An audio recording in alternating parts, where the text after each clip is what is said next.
Good morning, students. I hope you understand yesterday class. That means about the charges and the properties of charges and how we can produce the charges and how to identify the charged bodies. What we discussed in yesterday class. We are going to the next important law in this. That means in order to calculate the force between the charges. In the yesterday class we discussed like charges repel each other and unlike charges attract each other. And so now we are going to define a formula how they are that means what amount of repulsive or attractive force is acting between them, and that is nothing but we call it as a Coulomb's law.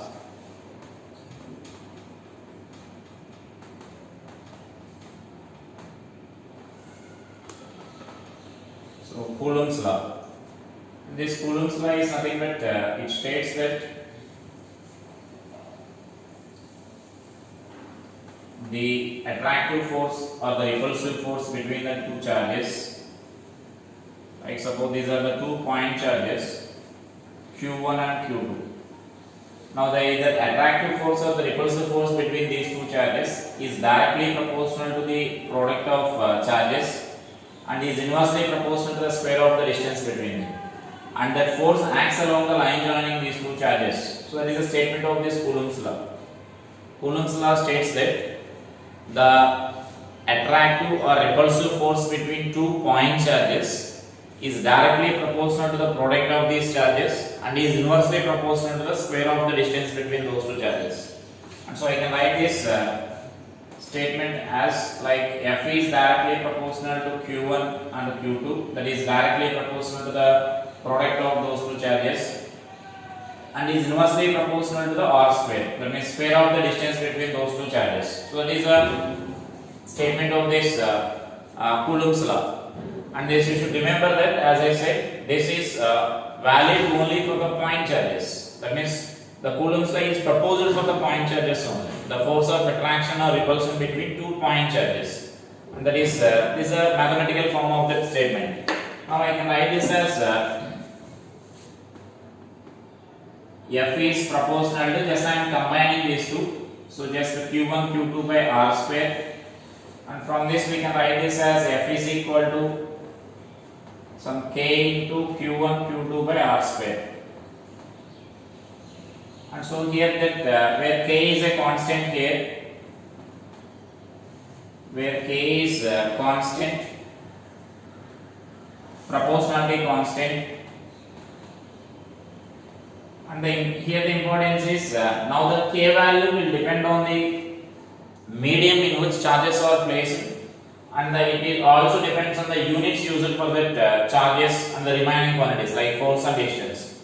Now suppose in SI I am considering that if charges are placed in air or vacuum,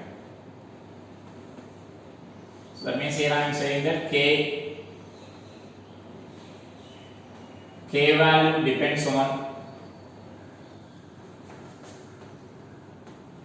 medium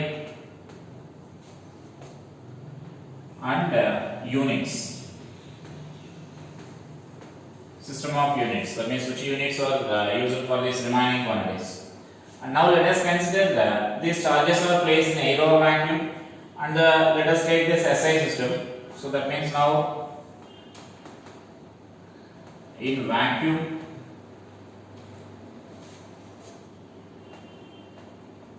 and in SI, that means system of international. In this unit system, now this K value is given by 1 by 4 pi epsilon naught.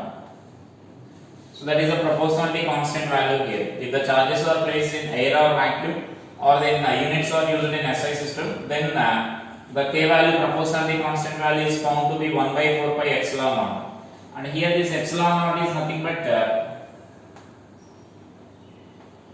where epsilon naught is permittivity of free space.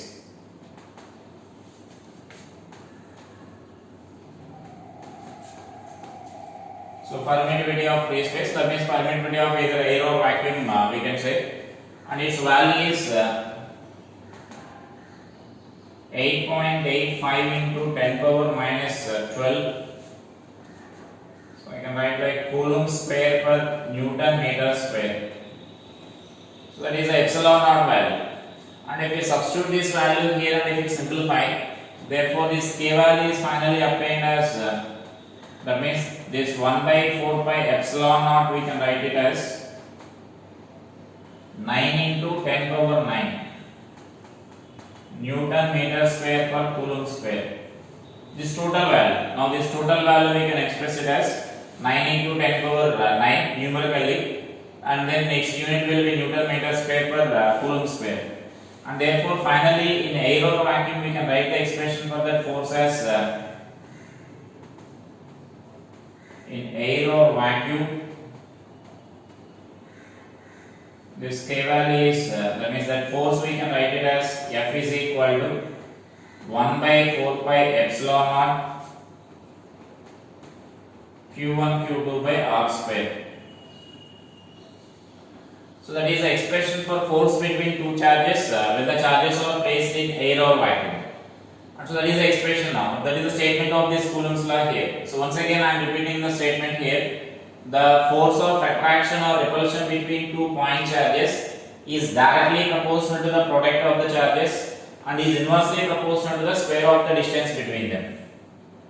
And it acts along the line joining the two charges. That is the statement of this Coulomb's law. So just we are writing the mathematical form here. And here this is a proportionality constant. This proportionality constant value will depend on the medium and the units used here. And in SI system we are considering here in SI system that when the charges are placed in vacuum, this k value is found to be 1 by 4 pi epsilon naught. And where that epsilon naught is the permittivity of the free space, and it actually that permittivity of the free space means it is a measure of the property of the medium, how it is influenced by the external electric field.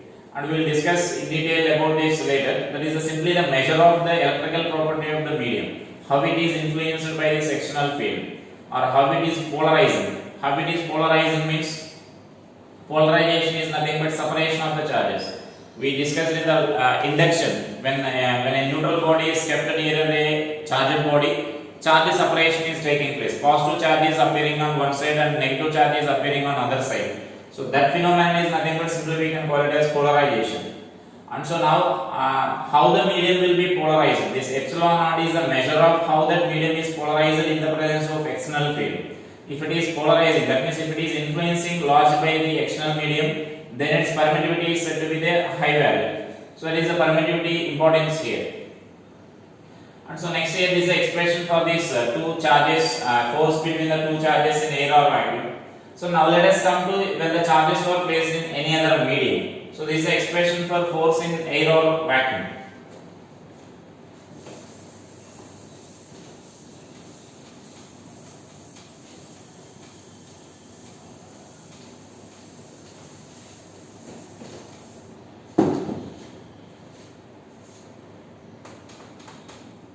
So now in any medium if I place the charge, in any medium we can write it as so then we write this expression as F is equal to the force in medium 1 by 4 pi epsilon we need to write here, epsilon Q1 Q2 by R square.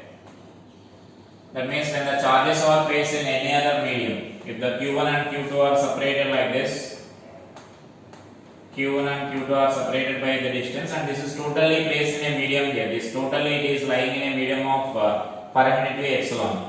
So now this permittivity, this epsilon is nothing but the permittivity of this medium. So there here where epsilon is the permittivity of the given medium.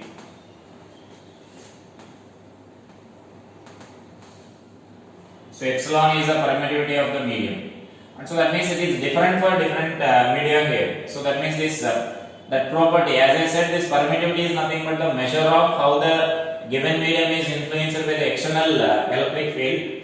And so now it is different for different medium will influence by the external field in a different ways or different factor. And so that this epsilon or this permittivity is different for different medium here. So that is when you are taking a particular medium, that particular this permittivity we need to substitute here. So this is a general way of writing this force between the two charges when they are placed in medium. But for us, in most of the cases, instead of giving the permittivity of the medium, they will give another quantity. that we call the relative permittivity. Relative permittivity, or that is also called dielectric constant. So now let us see the definition of the relative permittivity or dielectric constant.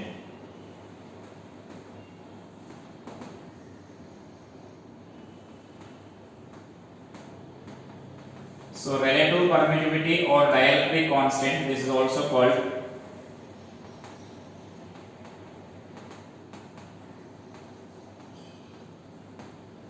So it is represented with either epsilon or k. This is representation of the relative permittivity of the dielectric constant. So now this is defined as the ratio of permittivity of the medium to permittivity of the vacuum.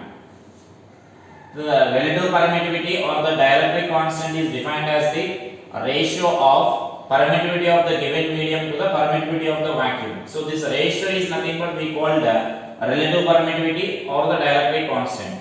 This is somewhat similar to our relative density. We define the relative density in a similar way. The density of the given substance by density of water. That means we compare the density of the given object with the density of water. And so similarly here we are doing such a comparison. That means the ratio of relative permittivity of the medium to relative permittivity of the vacuum. And so then it is that ratio is nothing but we call it is the ratio of permittivity of the medium to permittivity of the vacuum. So that ratio is called relative permittivity. And as it is clear, we are defining the ratio of two same quantities. And so this ratio relative permittivity is a unitless. And so that means this epsilon now is relative permittivity is unitless. There are no units for this. So that is a unitless quantity. And now let us see here how to express in terms of this dielectric constant or relative permittivity. This k is not the previous proportionality constant. The proportionality constant just we mentioned as k. That is now here in this k means it is the dielectric constant here. So then from this we can write this epsilon value as epsilon r into epsilon naught, or you can express it as epsilon is equal to k into epsilon naught by using this definition. That means from this we can write it as epsilon is equal to epsilon naught into r, or k into epsilon naught we can write. So now this I am substituting in this expression. Therefore in medium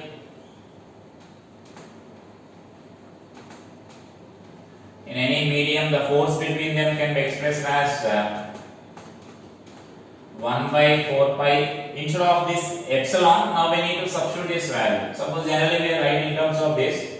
So k into epsilon naught I am writing. This is into q1 q2 by r square. So that is the expression now. And now you can observe this 1 by 4 pi epsilon naught into q1 q2 by r square is nothing but force between the two charges in air. And so therefore air or vacuum. So we can express it as force in medium is equal to force in vacuum by k times, because that 1 by 4 pi epsilon naught into q1 q2 by r square is nothing but force between the two charges in vacuum. And so now this is the relation between force between two charges when they are placed in vacuum and when they are placed in the medium at the same separation. And so now we can clearly observe that this dielectric constant k value, that means whenever the charges are placed in this medium, this dielectric constant is decreasing by this k times here. And so that we can write this dielectric constant, now we can also define like this. This dielectric constant we can also define it as force in vacuum. It is the ratio of force between the two charges in vacuum by force between the same two charges when they are placed in the medium at the same separation. So like that also we can define here. So let us remember this relation here, relation between force between the two charges in vacuum and force between the two charges in medium. So whenever medium is introduced between them, then force will decrease by k times, where k is the dielectric constant of the medium, or we can also call it as the relative permittivity of this medium. So that is the effect of introducing that medium.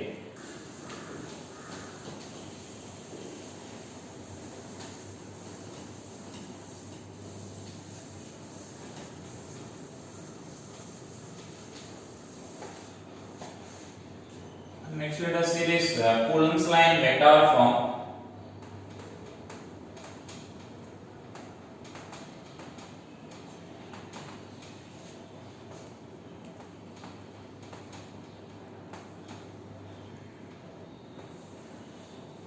So let us see Coulomb's line vector form. So let us consider the 2 point charges. Let us say it is Q1 having the position vector R1 bar, and here another charge Q2 is there here having position vector R2 bar. Now suppose this is our coordinate system. Now we need to find the force acting on this Q1 due to Q2, or force acting on Q2 due to Q1. Force acting on one charge due to the other charge. In the form of, that means in the vector form, the force should also be expressed in vector form. And so for that, suppose I am going to write about this force acting on this Q2 due to Q1, I am writing here. For that, let us write the position vectors here. Suppose I am taking this as R bar now, the position vector of Q2 with respect to Q1. Now just for that you can observe this, these three vectors here. Just you can observe the triangle of vector addition. So you can observe that these two are in same direction and this will be taken in opposite direction. Therefore this from triangle we can write this R2 bar is equal to R1 bar plus R bar. And therefore this R bar we can express it as R2 bar minus R1 bar. That means this is the position vector of Q2 with respect to the Q1. That is the R bar. Simply we are taking it as R bar. Now let us write the force vector. Now the force between these two. For example, we are taking both of them as positive charges, and so then I am assuming the force between them as repulsive. And so repulsive force means that force will be along this direction, because in the statement of Coulomb's law itself we already mentioned that the force of attraction or repulsion between the two charges acts along line joining the two charges. So line joining the two charges means it will be along this line only. And so since we are assuming them as a positive charges, so we can consider this as this repulsive force direction. And so now we should express that in vector form now. So see this, F bar is equal to 1 by 4 pi epsilon naught into this is Q1 Q2 by mod R square, the distance between those two charges, into R cap. This will be the R cap here. Because R cap, why we are writing R cap means this part of this expression will give us the magnitude of the force. And now we need to give the direction for this vector. We need to define the direction for this force vector. And you can observe that the force vector is along this R bar direction only. So that we are multiplying with the R cap. You know the importance of the unit vector. Unit vector will give us the direction of this vector, or that defines the direction of the vector without affecting its magnitude. So this is the magnitude of this force which we discussed already, and now we are giving the direction for this force. And so now you can write this as F bar is equal to 1 by 4 pi epsilon naught into Q1 Q2 by this mod R is nothing but R2 bar minus R1 bar whole square, and you can substitute this R cap, meaning here that R cap is nothing but R2 bar minus R1 bar by mod of R2 bar minus R1 bar. So just it's a multiplication. Now we can simplify this, and finally we can write this as F bar is equal to 1 by 4 pi epsilon naught into Q1 Q2 by R square, that R is nothing but mod R2 bar minus R1 bar. Now you will get whole cube, because here already a square is there and one more R2 bar minus R1 bar is there, whole cube into R2 bar minus R1 bar. So now this is the expression for force between the two charges in vector form. So now if by using that formula you can directly substitute this R2 bar and R1 bar values, and you can directly get the both the magnitude and direction. And so here the important thing you should remember here is, whenever you are applying in Coulomb's law in vector form, definitely you should substitute this Q1 and Q2 values along with the sign. That means, for example, if Q2 is negative, then negative sign also we should substitute here. Q1 and Q2 values must be substituted sign along with the sign.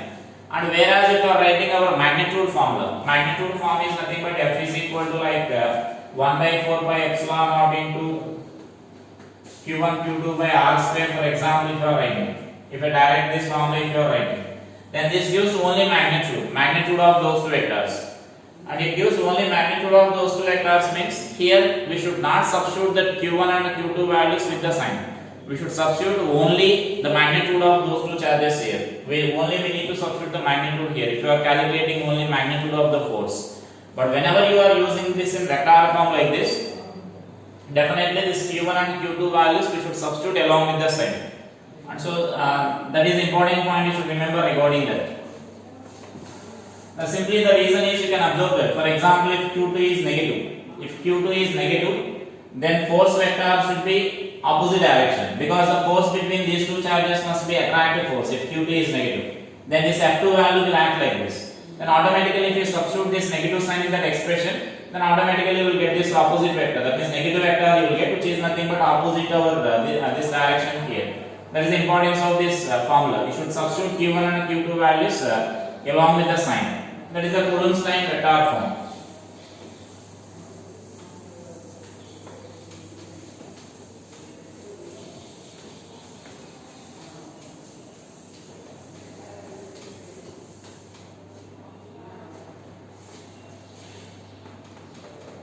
Now let us see some important points regarding Coulomb's law.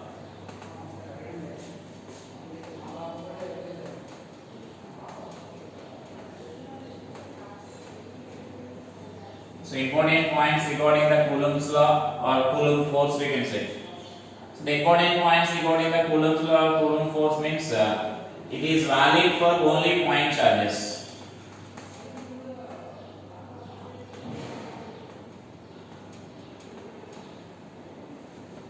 Only for point charges. The Coulomb's law is only valid for point charges. Now what is meant by a point charge? Point charge is nothing but the size of the charge must be negligibly small when you compare the distance between the two charges. Like suppose if you are calculating the force between these two charges, whether we need to take it as a point charge or not means just the size of this charge must be negligibly small when compared to the distance between those two charges. If the distance is of like 1 kilometer or 100 meters, but the size of this particle, charged particle is like 1 mm or less than 1 mm, then you can consider that as a point charge. You can consider that charge as a point charge because it is very small when compared to the distance between those two charges. So it's a relative comparison only. Point charge means. And so now this Coulomb's law is valid for such a point charges. It is valid for the point charges. And so if it is extended charge, and we will discuss later how to solve this. If it is the charged body is not a point charge, if it is an extended object, extended charge distribution is given, then we should use our calculations. That means you know that we will discuss later. By dividing that object into small elements, we should apply for the small element first, that Coulomb's law. Then we should integrate it to get the total force. So there are such a problems we will discuss later. So but it is valid for the point charges. And the next what we can write is you can mention it as this is Coulomb's law and Coulomb force, both. Coulomb force. Coulomb force is nothing but the electrostatic force between it. So then it is it obeys Newton's third law.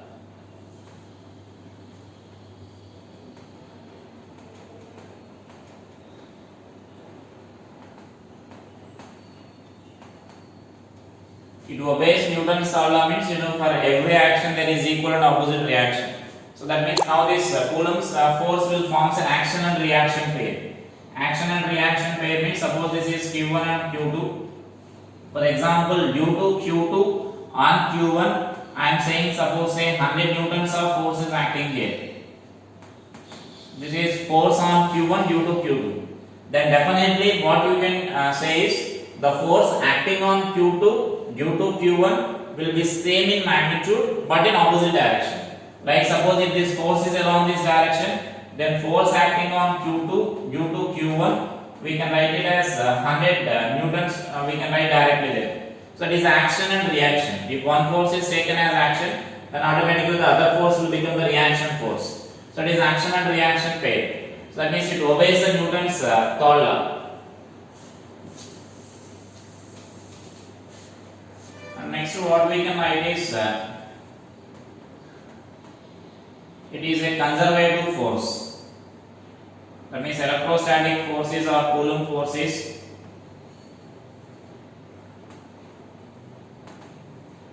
conservative force. Conservative force means you know what is conservative and what is non-conservative forces. Conservative force is nothing but if work done by the force is independent of path followed, then it is said to be conservative force. So here the work done by this electrostatic force or the Coulomb force is independent of path followed here, and so that it is said to be conservative force. The other examples for the conservative force which we discussed in the 11th class is gravitational force. You know the gravitational force. Gravitational force is also a conservative force which does not depend on this work done by the force does not depend on the path followed. And the other examples for the non-conservative force, you can say like frictional force or the viscous force. So work done by those forces will depend on the path followed. So that means here it is a conservative force. And the next what we can mention is this force is central force. That means this Coulomb force or the electrostatic force is a central force. So central force in the sense as it is mentioned in the statement itself, it always acts along the line joining the two charges. Like suppose again let us consider the two charges here Q1 and Q2. Now the forces acting on Q1 due to Q2 or force acting on Q2 due to Q1, they act along the line joining the two charges only. That means that forces will be like this. Let us say this is force acting on 1 due to 2, F12, and this is F21, force acting on 2 due to Q1. These forces will be along the line joining the charges only. So those forces are along the line joining the charges in the sense, if suppose if I consider the torque about this torque acting on this Q2 about this Q1, if I calculate torque acting on Q1 or Q2 due to this one, that means torque acting on this particle about this point I am calculating here. Torque acting on this point Q2, this is about position of the Q1. So then about this point if we consider, then this is the force acting on Q2. That is the only force acting on the Q2. If only these two particles are there, then this force passes through this Q1 only. This is the direction of this force because it always passes through the line joining the two forces. And so then when the force is passing through a reference point, the torque produced by that force is 0. And similarly we consider about this point also. Torque about this Q2 also can consider. Now this force will pass through Q2. And so torque about Q2 on Q1 is also 0. That means torque acting on one particle due to the other particle about the other particle will be always 0. And such a force is nothing but we call central force. So whenever force between the 2 points are acting along the line joining those two particles, then automatically it becomes a conservative force, central force. So this Coulomb force is a central force.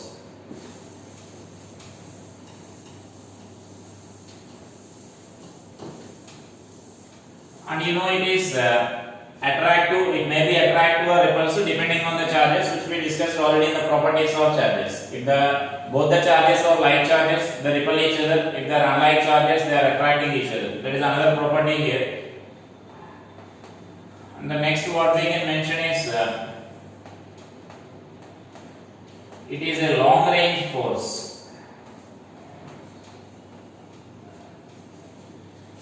So the Coulomb force or the electrostatic force is a long range force. So long range force in the sense we can say that it can act up to, that means the range of this Coulomb force is from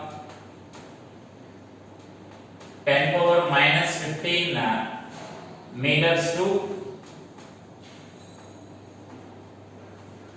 several kilometers. That means it can act up to the several kilometers also. That means if its range is the range of that force 10 power minus 15 meters to that several kilometers it can act, and so that it is considered to be a long range force. The electrostatic force is a long range force.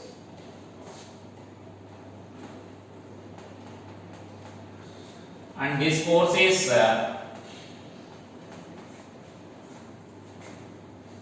stronger than gravitational force.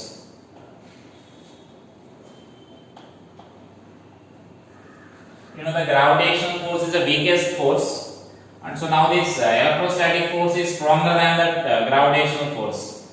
And you know, the strongest force in the universe is nuclear force, which acts between the nucleons inside the nucleus. So that is the strongest force, but this electrostatic force will be very much greater than that of gravitational force.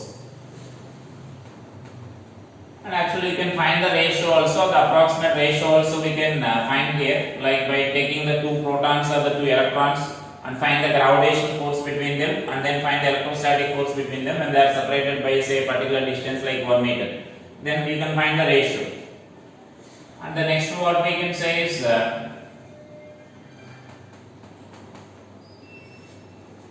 it depends on the medium. That means the resultant force.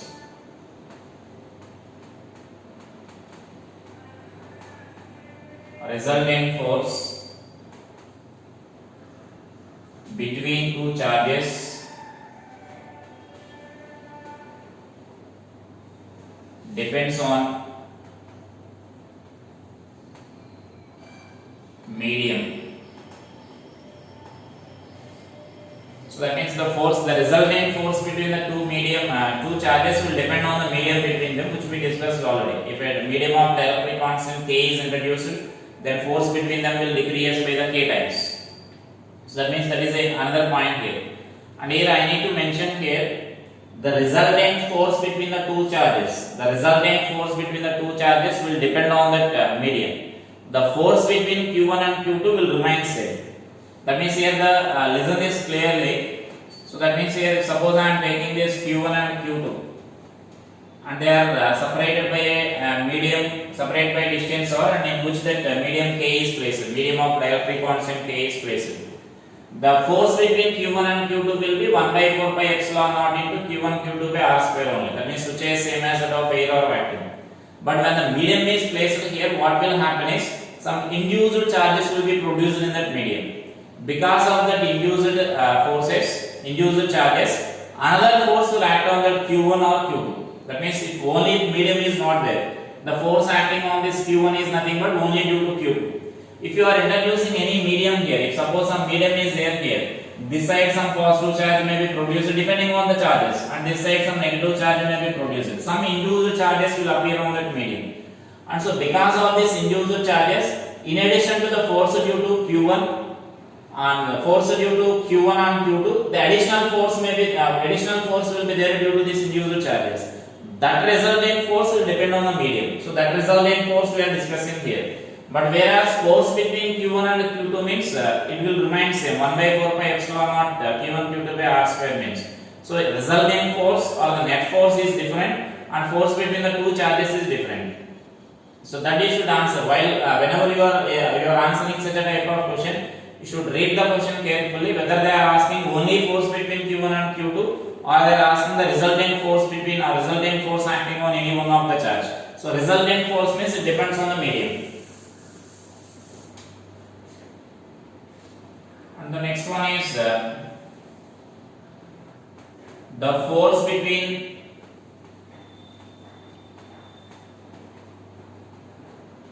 two charges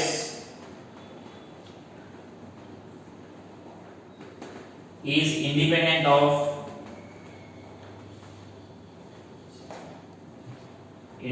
of third charge.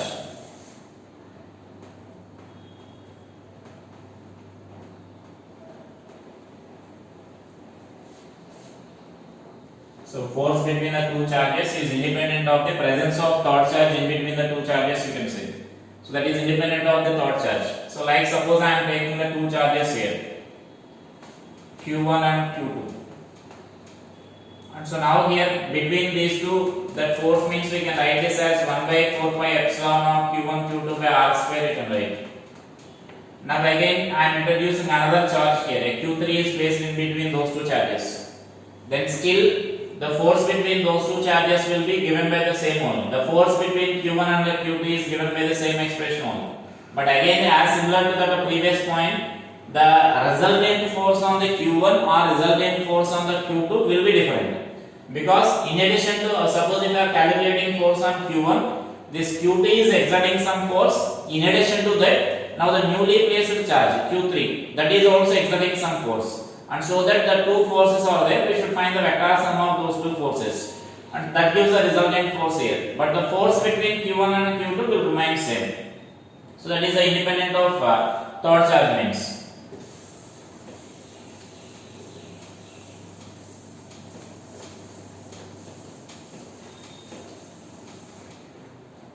Next I can mention here the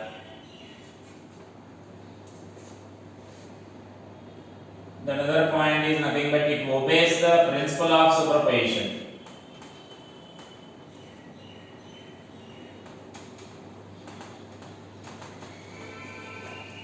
Principle of superposition.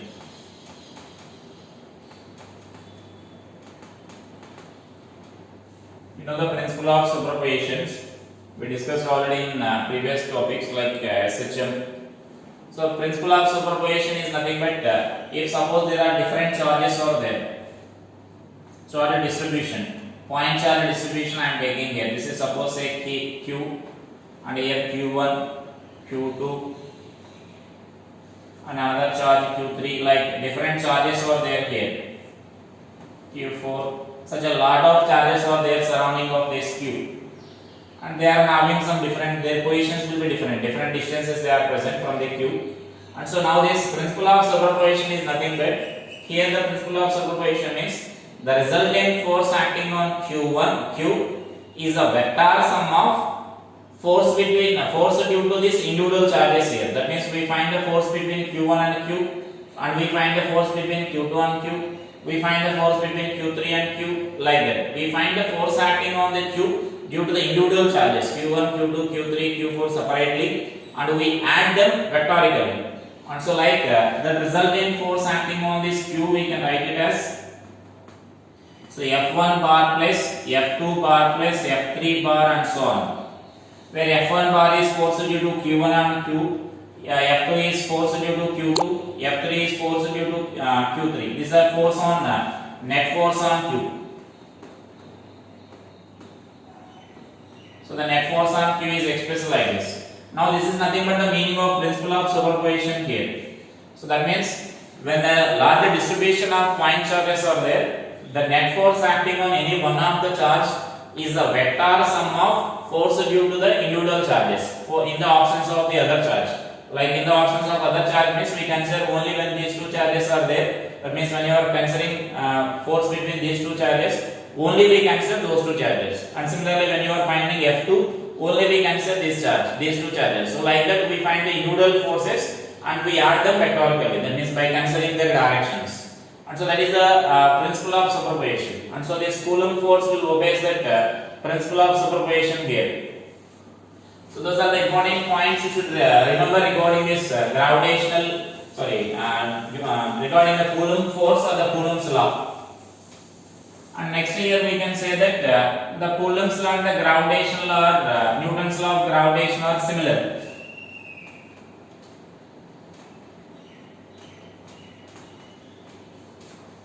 Coulomb's law and Newton's law of gravitation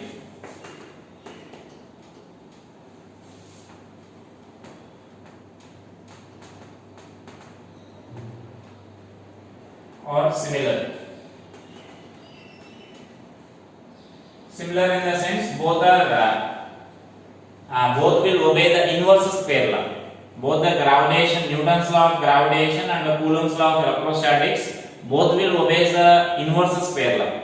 And there is a similarity between those two here. So that means both are similar.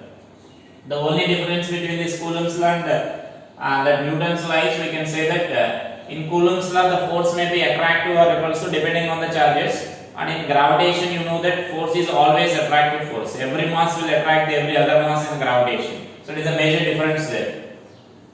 So these are the properties of this Coulomb's law and Coulomb force.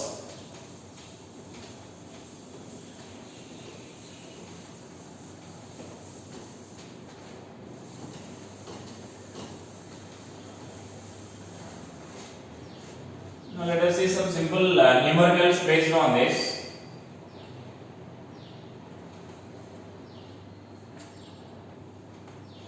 So a charge Q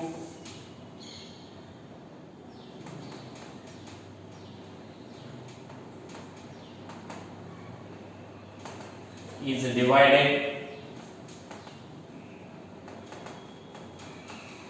into small q and a capital Q minus small q, such that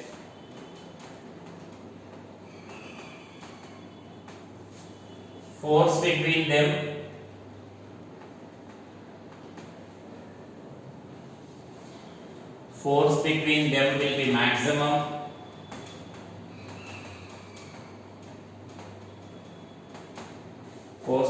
will be maximum when separated by a certain distance.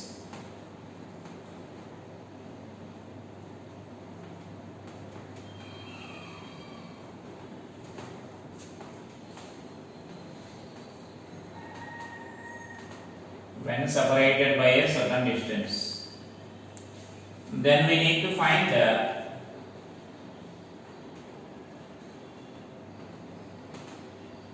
ratio. Like we need to find this small q by capital Q. We need to find.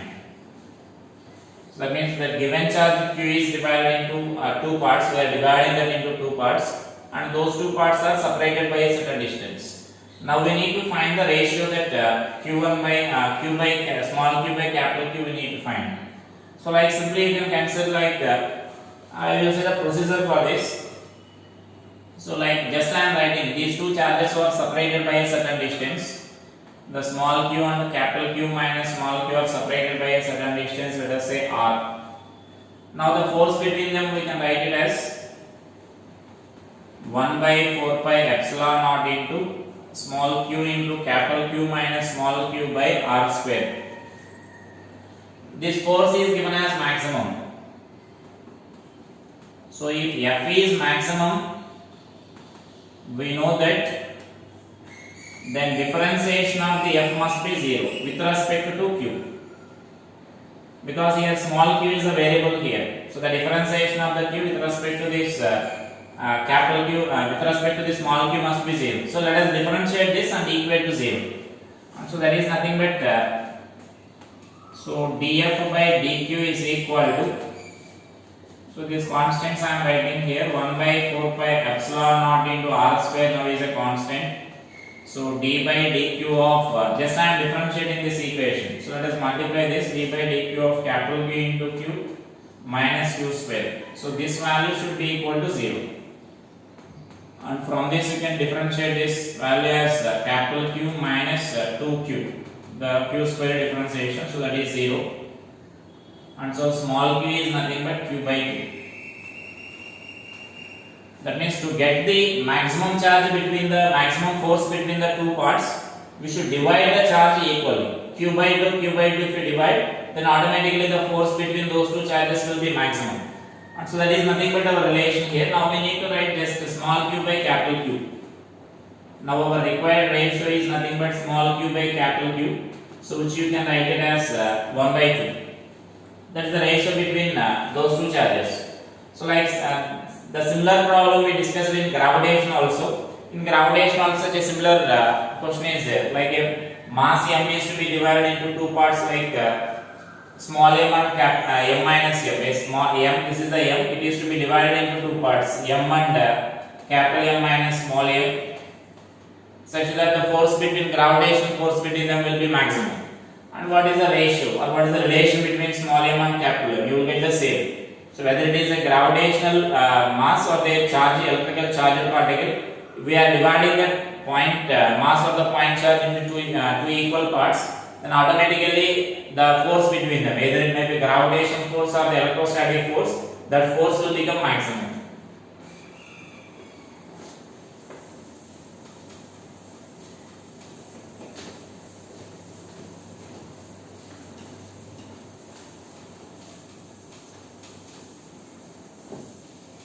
And you can solve easily some problems based on principle of superposition. And these problems also we discussed in gravitation. These problems are also similar to that of gravitation problems. So like here, three charges are placed here. I am taking those are identical charges, and those are placed at the corners of an equilateral triangle of side D. Now we need to find the net force acting on any one of the charge. A, B, C. Now I am writing a common question here. Find the force acting on the charge, acting on the point charge at A. That means at this point now we need to calculate. This is one configuration. So I will explain this configuration now, and remaining problems you can solve here. Now at A we need to find here the force acting on this charge at A. And simply according to our principle of superposition, first we find the force between the individual charges. Like there will be force on A due to this B, and there will be force on A due to this C. So first we should find out individual forces. And so now force acting on A due to this B will be, I am taking all are identical, so the repulsive force will be there, that is along this direction, let it be F1. And force between this A and C, that is again repulsive force that acts along this direction here, F2. And as it is an equilateral triangle, this angle is 60 degrees, and so this angle is also 60 degrees. And as the charges are equal in magnitude and the distance is also same for this pair, AB pair and AC pair, so we can say that these two F1 and F2 are numerically same. That means F1 is equal to F2 is equal to, I can write this as 1 by 4 pi epsilon naught into Q square by D square. These are the F1 F2 individual magnitudes. Now we need to find the resulting force, the resultant of these two forces. These two forces are acting at an angle of 60 degrees, so you can apply the parallelogram law there to find the net force acting on that. And so that net force you can write it as by using parallelogram law of vector additions, F1 square plus F2 square plus 2 F1 F2 cos theta. This is our formula, so you can substitute here. You will get like root 3 F1 because F1 and F2 are equal, so which is nothing but root 3 by 4 pi epsilon naught into Q square by D square you get. So this is a net force here. So that is the principle of superposition. That is the way of applying the principle of superpositions there. And so that means here we need to write individual forces like this, and we need to identify the direction of the individual forces. And next we write the magnitude of the individual forces, and then we find the resultant force by applying vector principles. As simply two forces are there, we are applying directly parallelogram law. If more number of forces are there, you can apply the vector another rules like resolution method or polygons law, we can apply there. And I will give the some more problems basing on this, solve them. So let it be a first problem. And the second problem I am taking like again this triangular configuration I am taking. This is Q, and this is also Q, and this is minus Q. This is A, B, C. For all of them I am giving the common question, like you need to find the force acting at the charge A. At this point the net force we need to find. So that means now only the difference is this charge I am taking the negative charge, same magnitude but opposite sign I am taking in this configuration. And I will give the some more configurations here, and you need to find the force acting on that corner A or at the point A.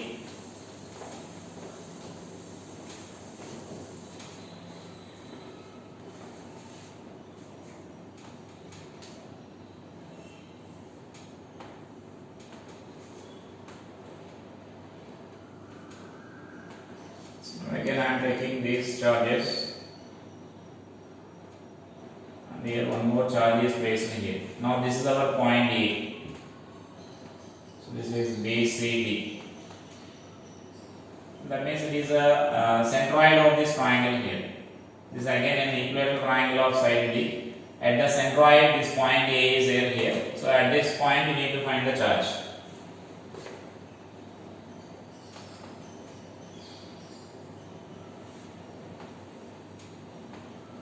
And in a similar way, this is again our point centroid here. Centroid of this triangle, this is point A. And this is again I am taking this charge as negative charge. So that means this is A, B, and this is point C, and let it be point D. So the only again the difference between these two is this charge is negative here, and here all are positive there, positive charges. And the next problem, suppose I am giving like square configuration, I am taking it now. Now the four charges are placed at the corners of a square. This is Q, and this is also Q, Q, and this is also Q. This is A, B, C, D. This is a square of side D. So now we need to find again the charge acting on this point here. Charge acting at this point A, force acting on this point A. And so next, similarly in the square configuration, you may consider the like other combinations you may consider here.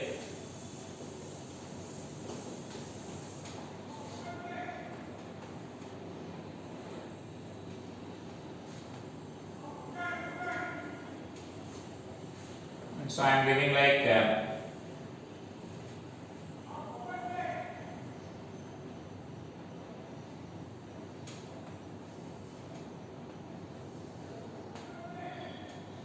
this is charge Q, and this is also Q, and this is also Q. And here again I am placing a charge Q. Now this is a point A, B, C, D, E. Now the force acting at this point we need to find.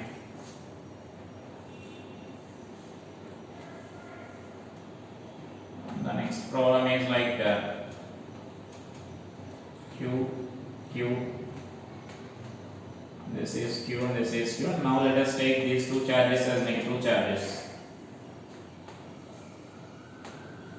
And this is A and this is the charge Q. Now force between these two charges we need to find.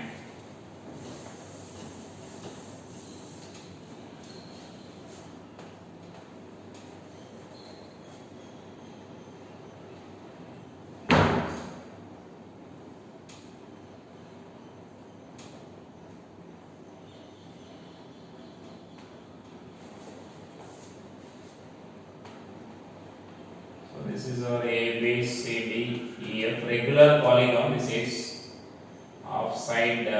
These all, let us take this as D each. And these all are identical charges are placed here. Q, Q, and this is also Q, Q, and this is also Q, and this is also Q. And force acting on this point here we need to find.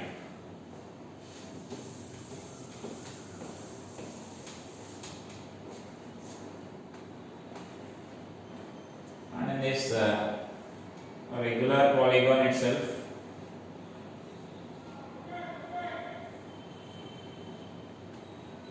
if the charge is at the center, that means this is the Q which is placed at the center. This is the center. And now these are again identical charges are there.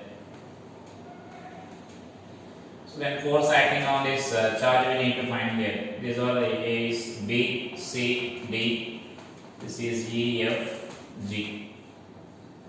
And so finally I am giving one more configuration here, the 10th one.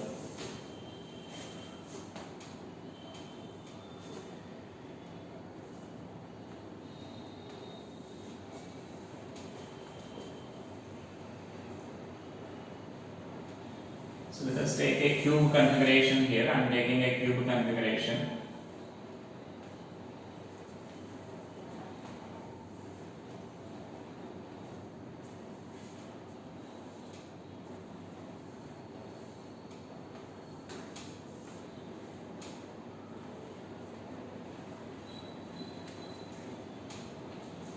So this is a coordinate system. For this let us use a vector notation so that you can solve it easily. So this is our x-axis, y-axis, and this is the z-axis. This is our origin. That means at every point some charge q is placed here.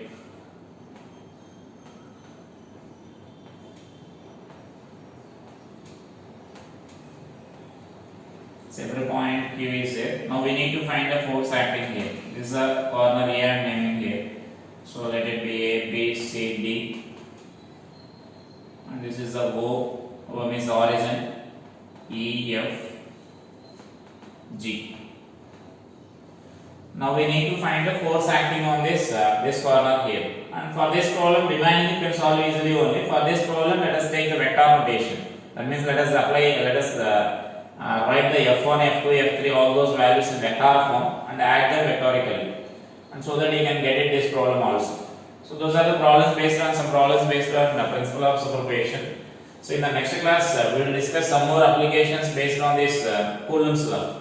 And some remaining models are there based on the Coulomb's law that we will discuss in next class. Okay, thank you.